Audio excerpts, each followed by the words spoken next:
Hello मित्रों, स्वागत है आप सभी का। तो आज हम शुरू करने जा रहे हैं सेमेस्टर 3 की इकाई 4th, जिसका विषय है चीन की राजनीतिक व्यवस्थाएं। इस इकाई जो आपकी प्रमुख राजनीतिक व्यवस्थाएं बुक का नाम है का एक बहुत महत्वपूर्ण अध्याय है। अब यहाँ जरा ध्यान से सुनिए। इस इकाई में हम समझेंगे कि चीन का संविधान, उसकी शासन प्रणाली और वहाँ की सत्ता कैसे चलती है। इससे पहले हम इकाई 1st, 2nd, 3rd पूरा कर चुके हैं। अब अगर आपने वो वीडियोस नहीं देखी है तो पहले वो वीडियोस जरूर देखना, ताकि यह अध्याय आपको आसानी से समझ में आ सके। यह हमारी इस विषय की चौथी वीडियो रहेगी और कुछ ही वीडियो हम पूरी पुस्तक पूरी कर लेंगे। और परीक्षा से पहले आपको एक मैराथन क्लासेस भी मिलेगी। तो चलिए शुरू करते हैं आज इकाई 4 चीन का अध्याय। तो चलिए अब चलते हैं। अब हम सबसे पहले चीन के संविधान को समझेंगे। चीन का वर्तमान संविधान सन 1982 में लागू हुआ था। यह संविधान सिर्फ कानून का संग्रह नहीं है, बल्कि चीन के समाजवाद राज्य की मौलिक आधारशिला भी है। संविधान में यह स्पष्ट कहा गया है कि चीन एक समाजवादी गणराज्य है और वहां की पूरी राजनीतिक व्यवस्था समाजवादी सिद्धांतों पर आधारित रहती है। इस संविधान में कम्युनिस्ट पार्टी के नेतृत्व को संवैधानिक मान्यता दी गई है, अर्थात राज्य की सत्ता पार्टी के मार्गदर्शन से चलती है। संविधान यह भी बताता है कि राज्य का मुख्य उद्देश्य जनता के हित में कार्य करने वाला है, यानी सरकार का काम केवल शासन करना नहीं, बल्कि जनता के बीच जीवन को बेहतर बनाना भी है। इसी कारण संविधान में शिक्षा का अधिकार, कार्य का अधिकार और सामाजिक सुरक्षा जैसे प्रावधान भी दिए गए हैं। संविधान यह भी कहता है कि राज्य की सारी व्यवस्थाएं इसी संविधान के अनुसार कार्य करेगी। सभी संस्थाएं संविधान से ऊपर कोई नहीं है। इस प्रकार हम कह सकते हैं कि चीन का संविधान पूरी राजनीतिक व्यवस्था का ढांचा तैयार करता है। सरकार कैसे बनेगी, सत्ता कैसे चलेगी और जनता के अधिकार क्या होंगे, यह सब संविधान ही तय करता है। इसलिए चीन का संविधान केवल एक कानूनी दस्तावेज नहीं, बल्कि उसके समाजवाद राज्य का आधार स्तंभ भी है। अब आगे हम इस संविधान की मुख्य विशेषताओं को विस्तार से समझेंगे। और हाँ, एक बहुत जरूरी बात, अगर आपको इस यूनिट के बेस्ट नोट्स और महत्वपूर्ण एमसीक्यूज और क्वेश्चन आंसर चाहिए, टेस्ट सीरीज और मॉडल पेपर भी, तो आप मित्रादय क्लासेस का ऐप डाउनलोड कर सकते हैं। इस ऐप का लिंक आपको वीडियो के डिस्क्रिप्शन और पिन कमेंट में मिल जाएगा। और अगर आप चाहे तो प्ले स्टोर पर जाकर सीधा मित्रादय सर्च करने पर भी मिल जाएगा। इस ऐप में हम आपको हिंदी और इंग्लिश दोनों भाषाओं में नोट्स मिलेंगे। मतलब जो क्लासेस आप YouTube पे देख रहे हैं, उन्हीं की PDF भी वहां मिलेगी। और इसके अलावा हम आपको ऐसे नोट्स भी देंगे जो बिल्कुल परीक्षा में उत्तर लिखने की शैली में बने होंगे। और अभी तो रिपब्लिक डे का ऑफर भी चल रहा है। इस समय सेमेस्टर 3 का all in one combo offer मिल रहा है, जो कि सिर्फ 149 रुपए में है। और अगर आप सिर्फ एक ही विषय लेना चाहते हैं तो वह भी आपको एकदम कम प्राइस में मिलेगा। तो प्राइस बढ़े उससे पहले फटाफट से आप कोर्स खरीद लीजिए, क्योंकि अब आपके एग्ज़ाम भी आने वाले हैं और ये ऐप आपको बहुत ज़्यादा मदद करने वाला है। लिंक आपको डिस्क्रिप्शन और पिन कमेंट में मिल जाएगा। तो जल्दी से मित्रादय क्लासेस ऐप डाउनलोड करें और अपनी तैयारी को एक अलग लेवल पर लेके जाएं। अब हम चीन के संविधान में दिए गए मौलिक अधिकारों और कर्तव्यों को भी समझेंगे। चीन के संविधान में नागरिकों को कुछ मौलिक अधिकार दिए गए हैं। उनका उद्देश्य है व्यक्ति के जीवन को सुरक्षित और व्यवस्थित बनाना। सबसे पहले बात करें तो राजनीतिक अधिकारों की। चीन के नागरिकों को मतदान का अधिकार है। उन्हें भाषण, सभा और संगठन बनाने की स्वतंत्रता भी दी गई है। लेकिन ध्यान रखने वाली बात यह है कि इन अधिकारों पर कुछ सीमाएं भी लगाई गई है, क्योंकि संविधान यह कहता है कि कोई भी अधिकार राज्य और समाज के हित के विरुद्ध प्रयोग नहीं किया जा सकता। अब बात करें व्यक्तिगत स्वतंत्रता की। संविधान के अनुसार किसी भी व्यक्ति को बिना कानूनी कारण गिरफ्तार नहीं किया जा सकता। व्यक्ति की गरिमा और घर की गोपनीयता का भी संरक्षण किया जाएगा। इसके साथ ही सामाजिक और आर्थिक अधिकार भी दिए गए हैं, जैसे शिक्षा का अधिकार, कार्य का अधिकार और सामाजिक सुरक्षा का भी अधिकार। इनका उद्देश्य है जनता को सुरक्षित जीवन प्रदान करना। धार्मिक स्वतंत्रता भी संविधान में दी गई है। हर नागरिक को अपना धर्म को मानने की स्वतंत्रता दी गई है, लेकिन यह स्वतंत्रता भी राष्ट्रीय एकता और सार्वजनिक व्यवस्था के अधीन है। अब अधिकारों के साथ साथ कर्तव्यों की बात करें। चीन के नागरिकों का कर्तव्य है कि वे राष्ट्रीय एकता बनाए रखें, संविधान और कानून का पालन करें, सार्वजनिक संपत्ति की रक्षा करें और राज्य के हित में कार्य करें। इस प्रकार चीन के संविधान में अधिकार और कर्तव्य दोनों पर बल दिया गया है, क्योंकि यहाँ कर्तव्यों का अधिकारों से अधिक महत्व दिया गया है। इससे स्पष्ट होता है कि चीन की व्यवस्था में व्यक्ति से अधिक राज्य और समाज के हित को प्राथमिकता दी गई है। अब आगे हम लोकतांत्रिक केंद्रीकरण के सिद्धांत को समझेंगे। अब चीन की राजनीतिक व्यवस्था का एक बहुत ही महत्वपूर्ण सिद्धांत को समझेंगे, जिसे कहा जाता है लोकतांत्रिक केंद्रीकरण। लोकतांत्रिक केंद्रीकरण का अर्थ निर्णय लेने से पहले विचार विमर्श और चर्चा और निर्णय हो जाने के बाद सभी के लिए उसका पालन करना अनिवार्य होता है।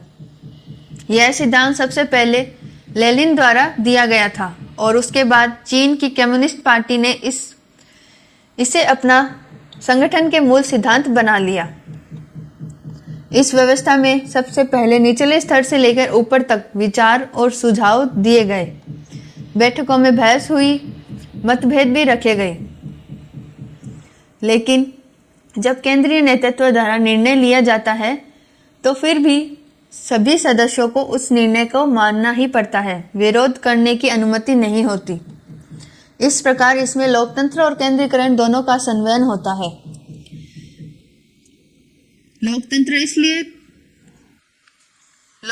इसलिए क्योंकि चर्चा होती है और केंद्रीकरण इसलिए क्योंकि अंतिम शक्ति केंद्र के हाथ में होती है। चीन की शासन व्यवस्था में यह सिद्धांत पार्टी और राज्य दोनों में लागू होता है। सरकार के निर्णय भी इसी सिद्धांत के अनुसार होते हैं। इस व्यवस्था का लाभ यह है कि शासन में एकता और अनुशासन बना रहता है, नीतियों को लागू करने में तेजी आती है, लेकिन इसकी आलोचना भी काफी होती है। कहा जाता है कि इसमें वास्तविक लोकतंत्र सीमित हो जाता है, क्योंकि अंतिम निर्णय हमेशा ऊपर से आता है। इसलिए लोकतांत्रिकरण केंद्रीकरण चीन की राजनीतिक व्यवस्था का एक प्रमुख आधार स्तंभ है, जिसके द्वारा सत्ता को नियंत्रित किया जा सकता है।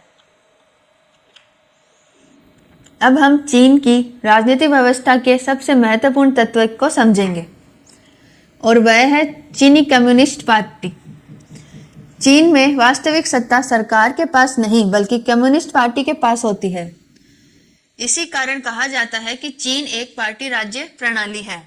संविधान में यह स्पष्ट लिखा गया है कि चीन कम्युनिस्ट पार्टी समाजवादी व्यवस्था के नेतृत्वकारी शक्ति है, अर्थात राज्य की सभी संस्थाएं पार्टी के मार्गदर्शन में कार्य करती है। पार्टी का संगठन बहुत ही मजबूत और अनुशासित है। सबसे ऊपर राष्ट्रीय पार्टी कांग्रेस होती है, उसके बाद केंद्रीय समिति होती है और फिर पॉलिट ब्यूरो, और पॉलिट ब्यूरो की स्थायी समिति आती है। इन सभी में सबसे अधिक शक्ति पार्टी के सामान्य सचिव के पास होती है। सामान्य सचिव ही वास्तविक रूप से चीन का सर्वोच्च नेतृत्व माना जाता है। सरकार के पास महत्वपूर्ण पदों पर पार्टी के सदस्य होते हैं। राष्ट्रपति, प्रधानमंत्री, मंत्री, सेना के अधिकारी सब पार्टी के नियंत्रण में रहते हैं। हर सरकारी संस्था में पार्टी समूह बनाए जाते हैं। ये पार्टी समूह पहले निर्णय लेते हैं और उसके बाद सरकारी रूप से उन्हें लागू करते हैं। इस प्रकार नीति निर्माण का कार्य पार्टी करती है और सरकार उन्हें लागू करती है। चीन में अन्य राजनीतिक दल भी मौजूद हैं, लेकिन वे सभी कम्युनिस्ट पार्टी के अधीन कार्य करते हैं उनकी भूमिका सिर्फ सलाह देना नहीं, सलाह देने तक सीमित रहती है। इस व्यवस्था के कारण चीन में एक दलीय शासन प्रणाली पाई जाती है, कोई वास्तविक विपक्ष दल नहीं होता। इसलिए हम कह सकते हैं कि चीनी कम्युनिस्ट पार्टी चीन की राजनीतिक व्यवस्था में शक्ति का केंद्र है। सत्ता का वास्तविक निर्णय नियंत्रण इसी पार्टी के हाथों में होता है। अब हम चीन की राजनीतिक व्यवस्था के एक और महत्वपूर्ण पहलू को समझेंगे, जिसे कहा जाता है पार्टी राज्य संबंध, दो शरीर एक आत्मा। इसका अर्थ है कि चीन में पार्टी और राज्य औपचारिक रूप से अलग अलग संस्थाएं हैं, लेकिन व्यवहार में दोनों एक साथ मिलकर कार्य करती है। पार्टी को हम नीति बनाने वाली संस्था कह सकते हैं और राज्य को उन नीतियों को लागू करने वाली संस्था कह सकते हैं। अर्थात पहले कम्युनिस्ट पार्टी निर्णय लेती है और बाद में सरकार उसे कानून और आदेश के रूप में लागू करती है। चीन की सभी महत्वपूर्ण सरकारी संस्थाओं में पार्टी के समूह बनाए गए हैं। ये पार्टी समूह सरकारी निर्णयों से पहले अपनी बैठकों में निर्णय लेते हैं। इसके बाद वही निर्णय सरकारी संस्थाओं द्वारा औपचारिक रूप से स्वीकृत किए जाते हैं। इसी कारण कहा जाता है कि राज्य का शरीर अलग अलग है और पार्टी की आत्मा अलग है, लेकिन दोनों मिलकर एक ही दिशा में कार्य करते हैं। इस व्यवस्था को राष्ट्रपति और प्रधानमंत्री औपचारिक रूप से राज्य के प्रमुख होते हैं, लेकिन वास्तविक शक्ति के सामान्य सचिव और केंद्रीय नेतृत्व के पास होती है। इस प्रकार पार्टी राज्य पर नियंत्रण रखती है और राज्य पार्टी के निर्देशों का पालन करता है। इससे शासन में एकरूपता और अनुशासन बना रहता है, लेकिन साथ ही राज्य की स्वतंत्र भूमिका सीमित रहती है। इसलिए चीन की राजनीतिक व्यवस्था को अक्सर पार्टी राज्य व्यवस्था कहा जाता है और इसी कारण पार्टी और राज्य को दो शरीर एक आत्मा कहा जाता है। अब हम चीन की सबसे महत्वपूर्ण राजनीतिक संस्थाओं को समझेंगे, जिसे कहते हैं राष्ट्रीय जन संहिता। राष्ट्रीय जन संहिता को चीन की सर्वोच्च राज्य सत्ता की संस्था माना गया है, अर्थात कागज पर यह देश की सबसे शक्तिशाली संस्था है। चीन के संविधान में स्पष्ट लिखा है कि जनता की शक्ति जन संहिता के माध्यम से प्रकट होती है, इसलिए इसे जनता की प्रतिनिधि संस्था कहा जाता है। अब समझते हैं कि राष्ट्रीय जन संहिता बनती कैसे है। इसके सदस्य सीधे जनता द्वारा नहीं चुने जाते, बल्कि पहले स्थानीय जन संहिताएं चुनी जाती है, फिर वही ऊपर के स्तर की जन संहिता बनती है। इस प्रकार राष्ट्रीय जन संहिता अप्रत्यक्ष चुनाव प्रणाली से बनती है। इसका कार्यकाल 5 वर्ष का होता है। इसके कार्यों को समझते हैं। राष्ट्रीय जन संहिता का सबसे बड़ा कार्य है कानून बनाना। देश में जो भी महत्वपूर्ण कानून बनते हैं वे इसी संस्था द्वारा स्वीकृत किए जाते हैं। अब दूसरा बड़ा कार्य है संविधान में संशोधन करना। यदि संविधान में कोई परिवर्तन करना हो तो वह भी राष्ट्रीय जन संहिता द्वारा किया जा सकता है। तीसरा सबसे महत्वपूर्ण कार्य है सरकार का गठन करना। राष्ट्रपति का चुनाव, प्रधानमंत्री की नियुक्ति और अन्य बड़े पदों की नियुक्ति राष्ट्रीय जन संहिता द्वारा की जाती है। यह न्यायपालिका पर भी नियंत्रण कर रखती है। सर्वोच्च जनता अदालत के मुख्य न्यायाधीश की नियुक्ति इसी के द्वारा होती है। अब इसके सत्र की बात करें। राष्ट्रीय जन संहिता का पूर्ण सत्र साल में एक बार होता है। यह सत्र आमतौर पर बीजिंग में आयोजित किया जाता है और इस सत्र में बजट प्रस्तुत किया जाता है, सरकारी नीतियों को मंजूरी दी जाती है और महत्वपूर्ण राजनीतिक निर्णय लिए जाते हैं। लेकिन व्यवहार में देखें तो अधिकांश निर्णय पहले ही कम्युनिस्ट पार्टी द्वारा तय कर लिए जाते हैं और राष्ट्रीय जन संहिता उन्हें औपचारिक रूप से स्वीकृति देती है। इसी कारण से कहा जा सकता है कि राष्ट्रीय जन संहिता कानूनी रूप से तो सर्वोच्च संस्था है, लेकिन वास्तविक शक्ति कम्युनिस्ट पार्टी के पास होती है। इस प्रकार हम कह सकते हैं कि राष्ट्रीय जन संहिता चीन की विधायिका है, जो कानून बनाती है, सरकार का गठन करती है और संविधान की रक्षा करती है। अब हम चीन की कार्यपालिका के प्रमुख पदों को समझते हैं। जिसे कहा जाता है राष्ट्रपति। चीन का राष्ट्रपति औपचारिक रूप से देश का राष्ट्राध्यक्ष होता है, अर्थात वह देश का प्रतिनिधित्व करता है। राष्ट्रपति का चुनाव सीधे जनता द्वारा नहीं होता, बल्कि उसका चुनाव राष्ट्रीय जनसंहिता द्वारा किया जाता है। राष्ट्रपति का कार्यकाल 5 वर्ष का होता है। पहले संविधान में 2 कार्यकाल की सीमा थी, लेकिन संशोधन के बाद यह सीमा हटा दी गई।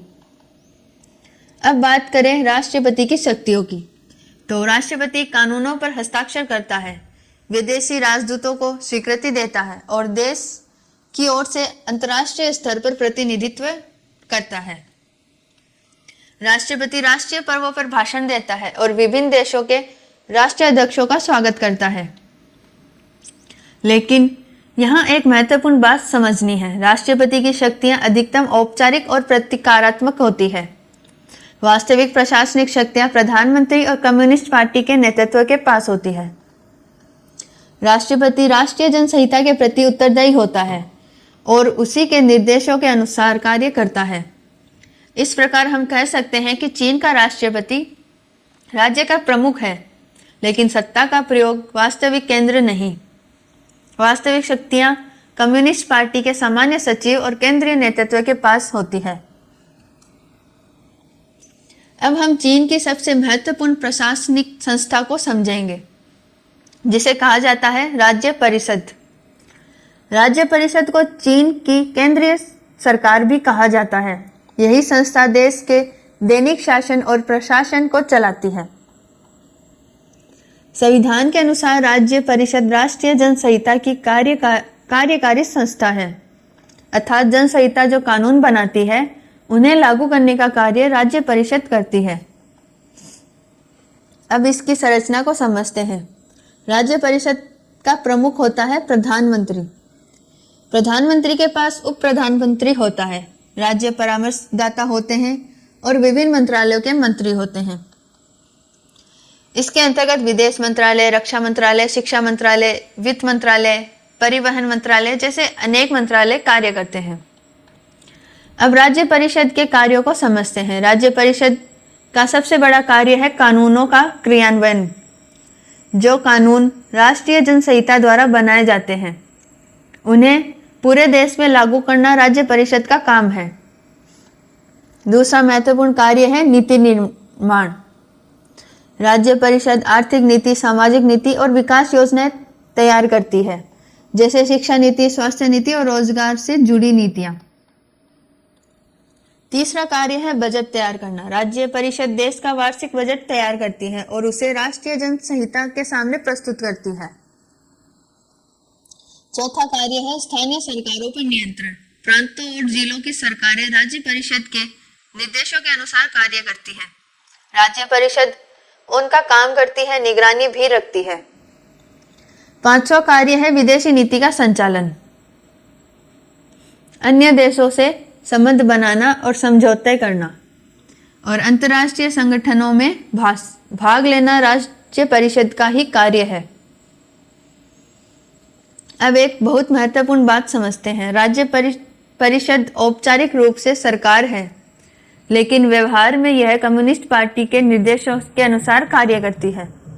राज्य परिषद के अंदर पार्टी का नेतृत्व समूह होता है। पहले पार्टी में निर्णय लिया जाता है और उसके बाद राज्य परिषद उसे सरकारी नीति के रूप में लागू करती है। इस प्रकार हम कह सकते हैं कि राज्य परिषद चीन की मुख्य प्रशासनिक मशीनरी है, जो शासन चलाती है, नीति लागू करती है और पूरे देश को प्रशासन संभालती है।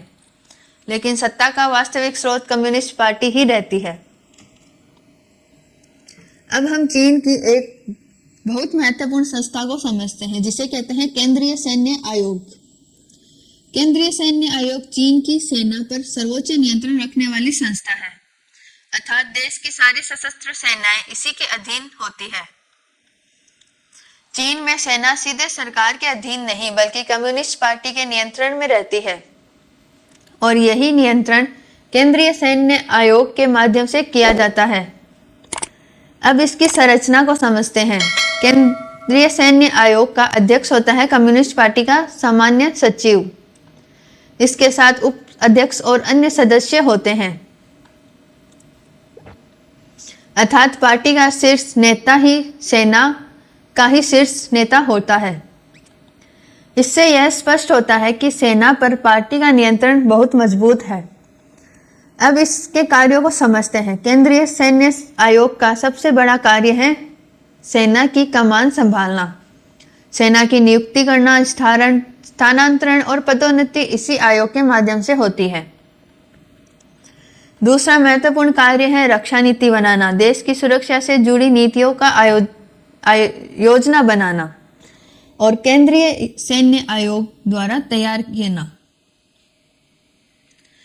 तीसरा कार्य है सैन्य प्रशिक्षण और संगठन, सेना का प्रशिक्षण, हथियारों का विकास और अन्य सैन्य ढांचे तैयार करना इसी आयोग की देखरेख में होता है। चौथा कार्य है राष्ट्रीय सुरक्षा की रक्षा, देश की सीमाओं की सुरक्षा, आंतरिक शांति बनाए रखना और संकट की स्थिति में सेना का प्रयोग करना केंद्रीय सैन्य आयोग का ही कार्य है। अब एक बहुत महत्वपूर्ण बात समझते हैं। चीन में कहा जाता है सेना पार्टी की होती है, राज्य की नहीं। इसका अर्थ यह है कि सेना की निष्ठा सरकार से ही अधिक कम्युनिस्ट पार्टी के प्रति होती है। इसी कारण केंद्रीय सैन्य आयोग पार्टी और राज्य दोनों से जुड़ा होता है, लेकिन व्यवहार में वह पार्टी के नियंत्रण में कार्य करता है। इस प्रकार हम कह सकते हैं कि केंद्रीय सैन्य आयोग चीन की रक्षा व्यवस्था का केंद्र है। सेना, सुरक्षा और युद्ध नीति इसी संस्था के हाथ में होती है। अब हम चीन की न्याय व्यवस्था को समझेंगे, जिसे कहा जाता है न्यायपालिका। न्यायपालिका का मुख्य कार्य है देश में कानून के अनुसार न्याय देना, अर्थात विवादों से निपटाना और अपराधों को निर्णय सुनाना। चीन में न्याय व्यवस्था 4 स्तर पर आधारित होती है। सबसे ऊपर है सर्वोच्च जनता, इसके नीचे होती है उच्च जनता अदालतें, मध्यवर्ती जनता अदालतें और प्राथमिक जनता अदालतें। इन न्यायालयों के अतिरिक्त कुछ विशेष न्यायालय भी होते हैं, जैसे सैन्य न्यायालय और समुद्री न्यायालय। अब सबसे पहले सर्वोच्च जनता अदालत की बात करते हैं। यह चीन की सबसे बड़ी अदालत है। यह निचली अदालतों के निर्णय पर अपील सुनती है और पूरे देश की न्यायिक व्यवस्था की देखरेख करती है। सर्वोच्च जनता अदालत कानून की व्याख्या भी करती है, अर्थात कानून का सही अर्थ क्या है यह बताना कार्य इसी अदालत का है। अब अभियोजन व्यवस्था को समझते हैं। चीन में जनता अभियोजन विभाग होता है। इसका कार्य अपराधियों पर मुकदमा चलाना और न्यायालयों के कार्यों पर निगरानी रखना। अब एक बहुत महत्वपूर्ण बात समझते हैं। संविधान में लिखा है कि न्यायालय स्वतंत्र रूप से न्यायिक शक्ति का प्रयोग करते हैं, अर्थात उन्हें किसी के दबाव में निर्णय नहीं लेना चाहिए। लेकिन व्यवहार में न्यायपालिका पूरी तरह से स्वतंत्र नहीं है, क्योंकि न्यायाधीशों की नियुक्ति राष्ट्रीय जनसंहिता द्वारा होती है और उस पर कम्युनिस्ट पार्टी का प्रभाव रहता है। संवेदनशील राजनीतिक मामलों में अक्सर पार्टी के निर्देशों के अनुसार निर्णय लिए जाते हैं। इसी कारण कहा जाता है कि न्यायपालिका कानूनी रूप से स्वतंत्र है, लेकिन व्यवहार में पार्टी के नियंत्रण में रहती है। चीन में संवैधानिक न्यायिक समीक्षा की व्यवस्था नहीं है, अर्थात अदालतें किसी कानून को असंवैधानिक घोषित नहीं कर सकती। अंतिम शक्ति राष्ट्रीय संहिता के पास होती है। इस प्रकार हम कह सकते हैं कि चीन की न्यायपालिका कानून के अनुसार न्याय देने का कार्य करती है, लेकिन उसकी स्वतंत्रता सीमित है। वास्तव में नियंत्रण कम्युनिस्ट पार्टी और राष्ट्रीय जनसंहिता के हाथ में होता है। अब हम चीन की न्यायपालिका के एक और महत्वपूर्ण पहलू को समझेंगे, जिसे कहा जाता है न्यायिक स्वतंत्रता, सिद्धांत और वास्तविकता। सबसे पहले सिद्धांत को समझते हैं। चीन के संविधान में यह कहा गया है कि न्यायालय स्वतंत्र रूप से अपनी न्यायिक शक्ति का प्रयोग करें, अर्थात न्यायाधीश किसी दबाव में न आकर निर्णय दें। संविधान के अनुसार न्यायपालिका कार्य है केवल कानून के आधार पर न्याय करना। सरकार या किसी संस्था को उसके कार्य में हस्तक्षेप नहीं करना चाहिए। अब आते हैं वास्तविकता पर। व्यवहार में देखा जाए तो चीन की न्यायपालिका पूरी तरह से स्वतंत्र नहीं है, क्योंकि न्यायाधीशों की नियुक्ति राष्ट्रीय जनसंहिता द्वारा होती है और उस पर कम्युनिस्ट पार्टी का प्रभाव रहता है। इसके अलावा चीन में एक संस्था होती है, राजनीतिक और कानूनी समिति। यह समिति संवेदनशील मामलों में न्यायालयों को दिशा निर्देश देती है। इसका परिणाम यह होता है कि राजनीतिक महत्व वाले मामलों में न्यायालय स्वतंत्र निर्णय नहीं कर पाते। उन्हें पार्टी की नीति और निर्देशों के अनुसार निर्णय देने पड़ते हैं। अब एक महत्वपूर्ण बात है कि चीन में संवैधानिक न्यायिक समीक्षा की व्यवस्था नहीं है, अर्थात न्यायालय किसी कानून को असंवैधानिक घोषित नहीं कर सकती। अंतिम शक्ति राष्ट्रीय जनसंहिता के पास होती है। इससे स्पष्ट होता है कि कानूनी रूप से तो न्यायपालिका स्वतंत्र मानी जाती है, लेकिन व्यवहार में वह पार्टी और राज्य के नियंत्रण में ही रहती है। इस प्रकार चीन में न्यायिक स्वतंत्रता एक सिद्धांत के रूप में मौजूद है, लेकिन वास्तविकता का प्रयोग सीमित रूप से ही होता है। इसी कारण विद्वान कहते हैं कि चीन में न्यायपालिका कानूनी रूप से स्वतंत्र है, लेकिन राजनीतिक रूप से स्वतंत्र नहीं है। इस तुलना में हम यह समझ सकते हैं कि चीन की राजनीतिक व्यवस्था में राज्य और पार्टी के हित न्यायिक स्वतंत्रता से ऊपर रखे जाते हैं। यही चीन की न्याय व्यवस्था की सबसे बड़ी विशेषता है और सबसे बड़ी सीमा दोनों है। अब हम चीन की राजनीतिक व्यवस्था की एक बहुत ही महत्वपूर्ण विशेषता को समझेंगे, जिसे कहा जाता है शक्तियों का केंद्रीकरण।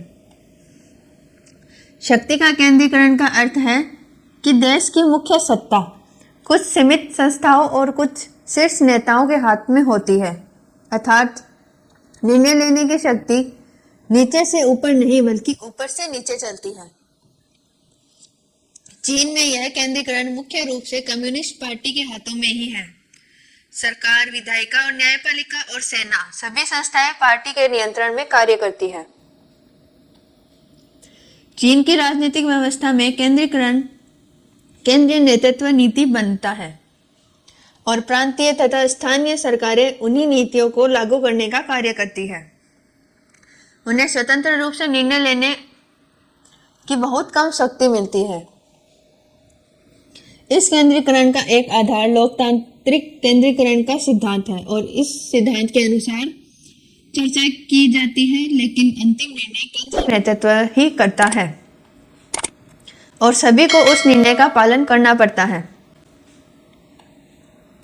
चीन में राष्ट्रपति और प्रधानमंत्री औपचारिक रूप से राज्य के प्रमुख माने जाते हैं, लेकिन वास्तविक शक्ति कम्युनिस्ट पार्टी के सामान्य सचिव और केंद्रीय समिति के पास होती है। केंद्रीय स्तर पर नीति निर्माण होता है और वही नीतियां पूरे देश में एक समान रूप से लागू की जाती है। इससे शासन में एक रूपकता और अनुशासन बना रहता है। शक्ति के केंद्रीकरण का एक लाभ यह होता है कि सरकार तेजी से निर्णय लेती है, विकास योजनाओं का शीघ्र लागू किया जा सकता है और प्रशासन में स्थिरता बनी रहती है। लेकिन इसके कुछ नुकसान भी हैं। स्थानीय समस्याओं का स्थानीय स्तर पर हल करने की स्वतंत्रता कम होती है और जनता की भागीदारी सीमित रहती है। इस प्रकार हम कह सकते हैं कि चीन की राजनीतिक व्यवस्था में शक्ति का केंद्रीकरण एक प्रमुख विशेषता है। वास्तविक सत्ता केंद्रीय नेतृत्व के हाथ में होती है और शेष संस्थाएं उसी के निर्देशों के अनुसार कार्य करती हैं। अब यह स्पष्ट होता है कि चीन की शासन प्रणाली विकेंद्रीकरण पर नहीं बल्कि केंद्रीकरण पर आधारित है। अब हम इकाई 4 चीन की राजनीतिक व्यवस्था के सभी प्रमुख विषयों की संक्षिप्त पुनरावृत्ति करेंगे। सबसे पहले संविधान। चीन का वर्तमान संविधान 1982 में लागू हुआ। यह संविधान समाजवादी राज्य का आधार है और इसमें कम्युनिस्ट पार्टी के नेतृत्व को संवैधानिक मान्यता दी गई। इसके बाद मौलिक अधिकार और कर्तव्य। चीन के नागरिकों को राजनीति, व्यक्तिगत और सामाजिक अधिकार दिए गए हैं, लेकिन इन अधिकारों पर राज्य और समाज के हित में सीमाएं भी लगाई गई है। यहाँ कर्तव्यों को अधिकारों से अधिक महत्व दिया गया है। अब लोकतांत्रिक केंद्रीकरण, इसका अर्थ है चर्चा के बाद केंद्रीय नेतृत्व द्वारा निर्णय और सभी को उस निर्णय का पालन करना। यह सिद्धांत पार्टी और राज्य दोनों में लागू होता है। फिर चीन कम्युनिस्ट पार्टी, चीन में वास्तविक सत्ता कम्युनिस्ट पार्टी के पास है। पार्टी नीतियां बनाती है और सरकार उन्हें लागू करती है। इसी कारण चीन में पार्टी राज्य व्यवस्था कहा जाता है। इसके बाद पार्टी राज्य संबंध, पार्टी और राज्य औपचारिक रूप से अलग है लेकिन व्यवहार में एक साथ कार्य करते हैं। इसी को कहा जाता है दो शरीर एक आत्मा। अब राष्ट्रीय जनसंहिता चीन की सर्वोच्च विधायिका संस्था है। कानून बनाना, संविधान संशोधन और सरकार का गठन इसके प्रमुख कार्य हैं, पर व्यवहार में यह पार्टी के निर्णयों को औपचारिक रूप देती है। फिर राष्ट्रपति औपचारिक राष्ट्रीय अध्यक्ष होता है। उसका चुनाव राष्ट्रीय जनसंहिता करती है। उसकी शक्तियां अधिकतम प्रतिकारात्मक होती है। वास्तविक शक्तियां पार्टी नेतृत्व के पास होती है। अब राज्य परिषद, यह चीन की केंद्रीय सरकार है। प्रधानमंत्री इसके प्रमुख होते हैं। यह कानूनों को लागू करती है, नीतियां बनाती है और प्रशासन चलाती है, पर यह भी पार्टी के निर्देशों पर कार्य करती है। इसके बाद केंद्रीय सैन्य आयोग, यह सेना पर सर्वोच्च नियंत्रण रखता है। सेना सीधे सरकार नहीं बल्कि पार्टी के अधीन होती है। अध्यक्ष पार्टी का शीर्षक नेता है। और अब न्यायपालिका, चीन में 4 स्तरीय न्याय व्यवस्था होती है। सर्वोच्च जनता अदालत शीर्ष पर होती है। संविधान में न्यायिक स्वतंत्रता कही गई है लेकिन व्यवहार में न्यायपालिका पर पार्टी का प्रभाव रहता है। फिर न्यायिक स्वतंत्रता सिद्धांत और वास्तविकता, सिद्धांत रूप में न्यायालय स्वतंत्र है लेकिन राजनीतिक मामलों में पार्टी के निर्देशों के अनुसार निर्णय लेते हैं और चीन में संवैधानिक न्यायिक समीक्षा नहीं है। अंत में चीन का केंद्रीकरण, चीन में शक्ति का केंद्रीकरण, चीन में सत्ता केंद्रीय नेतृत्व के पास केंद्रित है। स्थानीय सरकारों की भूमिका सीमित है। इसका आधार लोकतांत्रिक केंद्रीकरण है। इस प्रकार हम यह कह सकते हैं कि चीन की राजनीतिक व्यवस्था समाजवादी संविधान, पार्टी नेतृत्व, केंद्रीकरण, सत्ता और सीमित लोकतंत्र पर आधारित है। यही इस अध्याय के मुख्य और परीक्षा उपयोगी बिंदु हैं। अब हम पूरे अध्याय चीन की राजनीतिक व्यवस्था को और आसान निष्कर्ष समझते हैं। इस अध्याय से हमें यह पता चलता है कि चीन की शासन व्यवस्था दूसरे देशों से अलग है। चीन का संविधान उसके समाजवादी राज्य का आधार है और इसमें कम्युनिस्ट पार्टी को नेतृत्व करने का अधिकार दिया गया है। इसका मतलब यह है कि चीन में सरकार से ज्यादा कम्युनिस्ट पार्टी ताकतवान है। पार्टी फैसले लेती है और सरकार उन्हें लागू करती है। चीन में लोगों को कुछ अधिकार दिए गए हैं लेकिन उन अधिकारों पर राज्य के हित में सीमाएं भी लगाई गई हैं। वहाँ कर्तव्यों को अधिकारों से ज्यादा महत्व दिया गया है। चीन में लोकतांत्रिकरण, केंद्रीकरण की व्यवस्था है। इसका मतलब पहले चर्चा होती है, फिर ऊपर से फैसला होता है और फिर सभी को वह फैसला मानना पड़ता है। राष्ट्रीय जनसंहिता कानून बनाने वाली संस्था है लेकिन असली फैसले पहले से पार्टियों में होते हैं। राष्ट्रपति, प्रधानमंत्री, सेना और अदालतें सब संविधान के अनुसार काम करते हैं लेकिन सभी पर पार्टी का असर रहता है। न्यायपालिका कागज पर स्वतंत्र है लेकिन असल में पूरी तरह स्वतंत्र नहीं है।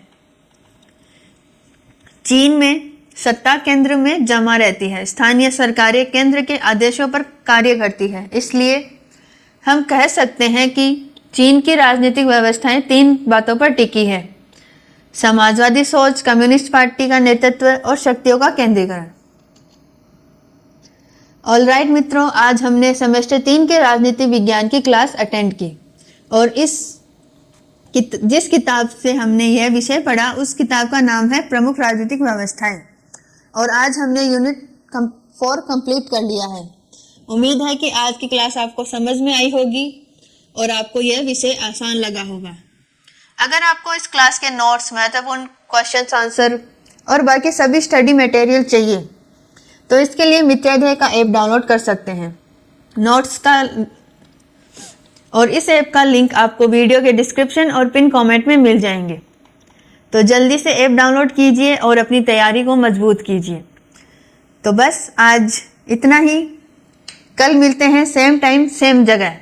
तो जुड़े रहिए आपके अपने स्टडी मित्र मित्राध्याय क्लासेस के साथ। धन्यवाद।